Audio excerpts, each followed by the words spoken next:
అబ్బో ఇక్కడ కేజీ చీరలు కొంటే అర కేజీ చీరలు ఫ్రీ అంట. మంగళ్య షాపింగ్ మాల్ కేజీల్లో సేల్, టన్నుల్లో ఆనందం. ప్రధాని నరేంద్ర మోదీ వీడియో తెలగింపు వ్యవహారంపై కేంద్ర ఐటీ శాఖతో భేటీ అయ్యారు మెటా ప్రతినిధులు. మోదీ ఫేస్బుక్ అకౌంట్ లో పోస్ట్ చేసిన వీడియో సాంకేతిక లోపం కారణంగా కొన్ని గంటల పాటు తొలగించిన ఘటనపై మెటా వివరణిచ్చింది. ఇది ఉద్దేశపూర్వకంగా జరగలేదని ఇప్పటికే క్షమాపణలు చెప్పినట్లు సంస్థ ప్రతినిధులు వెల్లడించినట్లు సమాచారం. కాగా భారత చట్టాలను అన్ని సోషల్ మీడియా వేదికలు తప్పనిసరిగా పాటించాలని మెటా టీంకు కేంద్రం స్పష్టం చేసింది. ఇది భావ ప్రకటన స్వేచ్ఛను పరిమితం చేయటం కాదని, చట్టబద్దమైన నిబంధనల అమలుపైనే తమ దృష్టి ఉందని తెలిపినట్లు సమాచారం. ఇక దాదాపు 45 నిమిషాల పాటు సాగిన ఈ సమావేశంలో meta chief global affairs officer Joel Kaplan నేతృత్వంలోని బృందం పాల్గొనగా కేంద్రం తరఫున ఐటీ శాఖ కార్యదర్శి ఎస్ కృష్ణన్ హాజరయ్యారు. ఇక ఇదే సమావేశంలో ఇన్స్టాగ్రామ్ లో చిన్నారులపై లైంగిక దోపిడీకి సంబంధించిన కంటెంట్ నియంత్రణ అంశం కూడా ప్రస్తావనకు వచ్చింది. ఈ విషయంలో ఇప్పటికే మెటాకు నోటీసు జారీ చేసిన ప్రభుత్వం తీసుకున్న చర్యలపై వివరాలు కోరినట్లు తెలుస్తోంది.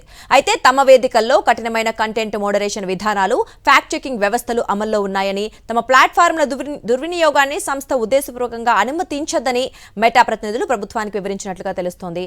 ఇక ఈ అంశాలపై చర్చలు కొనసాగనున్న నేపథ్యంలో కేంద్ర ప్రభుత్వం మెటా ప్రతినిధుల మధ్య మరో విడత సమావేశం రేపు జరగనుంది. ప్రధాని మోదీ వీడియో తొలగింపు వ్యవహారంలో మెటాకు అల్టిమేటం ఇచ్చింది ఐటీ వ్యవహారాల పార్లమెంటరీ స్థాయి సంఘం.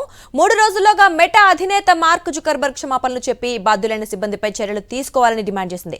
ఇక ఈ వ్యవహారంలో బాధ్యులపై మెటా చర్యలు తీసుకోకపోతే చట్టబద్దమైన రక్షణ కల్పించే క్లాజ్ ను కోల్పోతారని, కేసు నమోదవుతుందని హెచ్చరించింది.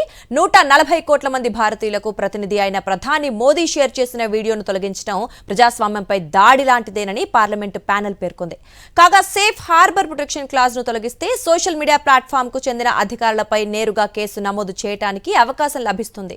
ఇక ఇదే అంశానికి సంబంధించి మరిన్ని అప్డేట్స్ మా కరెస్పాండెంట్ వెంకటేష్ ఢిల్లీ నుంచి అందిస్తారు. వెంకటేష్, చెప్పండి, మెటా అధికారులతో కేంద్ర ప్రభుత్వం మీటింగ్ జరిగింది నేపథ్యంలో మరి ఎటువంటి డెసిషన్స్ తీసుకున్నారు?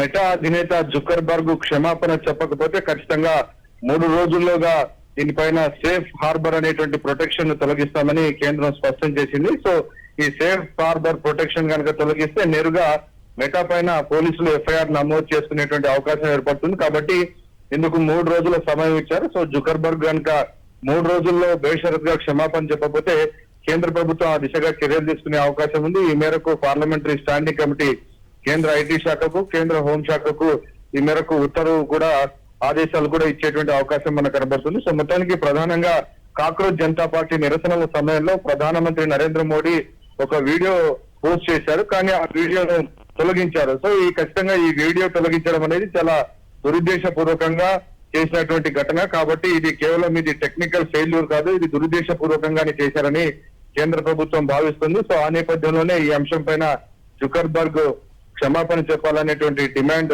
పార్లమెంటరీ స్థాయి సంఘం డిమాండ్ చేస్తుంది. సో దీనికి చైర్మన్ గా బీజేపీ ఎంపీ నిష్కాంత్ దూబే ఉన్నారు. 140 కోట్ల జనాభా ఉన్నటువంటి దేశానికి ప్రాతినిధ్యం వహిస్తున్న ప్రధానమంత్రి వీడియో తొలగించడాన్ని తాము సహించేటువంటి ప్రసక్తి లేదు అని స్పష్టం చేసింది. అలాగే ఇటు భారతదేశ ప్రజాస్వామ్య వ్యవహారాల్లో కూడా ఈ బహుళజాతి సంస్థ మెటా జోక్యం చేసుకుంటుందనేటువంటి ఆరోపణలు ఉన్నాయి. సో ఇక్కడ ఉన్నటువంటి పొలిటికల్ నారేటివ్ ని బిల్డ్ చేసేటువంటి క్రమంలో భాగంగా ప్రభుత్వానికి వ్యతిరేకమైనటువంటి అంశాలను ఎక్కువగా ఫోకస్ చేయడం, అలాగే ప్రభుత్వం ఇస్తున్నటువంటి వివరణలను అకస్మాత్తుగా తొలగించడం లాంటి పనులు చేస్తుంది. కాబట్టి మెటా పైన కేంద్ర ప్రభుత్వం కఠిన చర్యలు తీసుకునేందుకు రెడీ అవుతుంది. రైట్, అయితే రేపు కూడా మీటింగ్ జరగబోతుంది అంటున్నారా? అంటే ఇప్పటికీ జరిగిపోయిన అంశాల గురించైనా మళ్ళీ ఏమైనా కొత్తవి ఏమైనా చర్యలు తీసుకునే విషయం ఉందంటారా? అంటే దాని గురించి డిస్కస్ చేసే అవకాశం ఉందా?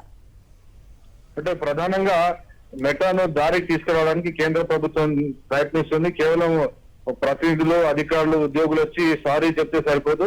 ప్రధానమంత్రి వీడియో తొలగింపు వ్యవహారం అనేది ఆషామాషి కాదు. 140 కోట్ల మంది జనాభా ఉన్నటువంటి దేశానికి ప్రాతినిధ్యం వహిస్తున్నటువంటి ప్రధానమంత్రి వీడియో తొలగించడం అనే విషయాన్ని చాలా తీవ్రంగా కేంద్ర ప్రభుత్వం భావిస్తుంది. సో ఆ నేపథ్యంలోనే ఖచ్చితంగా ఈ మెటా అధినేత బేషరతుగా క్షమాపణ చెప్తే తప్ప కేంద్ర ప్రభుత్వం ఈ అంశాన్ని అంత ఈజీగా వదిలేటువంటి అవకాశం కనిపించట్లేదు.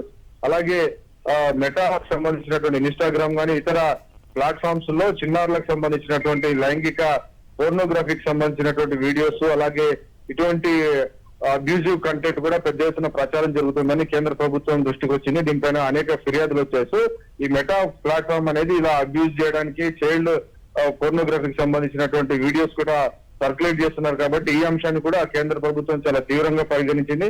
ఇది కేవలం ఇండియా హెడ్ గానీ లేకుంటే ఉద్యోగులు ఇచ్చేటువంటి క్షమాపణతో ప్రభుత్వం ఊరికేటువంటి ప్రసక్తి కనిపించలేదు. డెఫినెట్ గా జుకర్బర్గ్ 3 రోజుల్లో క్షమాపణ చెప్పకపోతే తీవ్ర చర్యలు ఉండే అవకాశం ఉంది. Right Venkatesh, thanks for the updates. మరిన్ని అప్డేట్స్ కోసం ఛానల్ ను సబ్స్క్రైబ్ చేయండి. నోటిఫికేషన్స్ కోసం బెల్ ఐకాన్ పై క్లిక్ చేయండి.